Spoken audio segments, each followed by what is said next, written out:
Blanket. আমি পাবলিকের শীতের বন্ধু, গরমের শত্রু। কারণ পাবলিক এখনকার দিনে স্বার্থ ছাড়া কিছুই বোঝে না।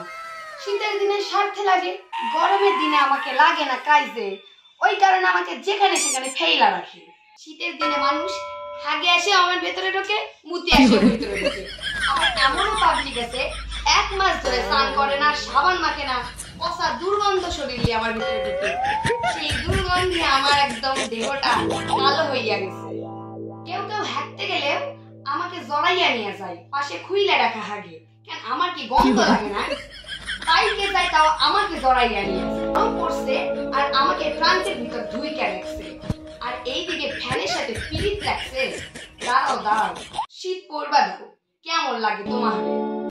কেউ কেউ আমারে আবার বস্তার মধ্যে ঢুইকা মুখ বাঁধে রেখে দেয়। কেন আমার কি দম বন্ধ হইয়া যায় না? দাঁড়াও দাঁড়াও, শীত পড়বা দাও, তোমার অবস্থা দেখো। একটা ব্ল্যাঙ্কেটেও কাজ হয়ে যাবে। আর সবাই সাবধান হইয়া যাও। আর ব্ল্যাঙ্কেটকে ভালো করে ফুল জল দিয়ে ভালো করে সুন্দর করে সাইজে গুজে রেখে দাও। নমস্কার।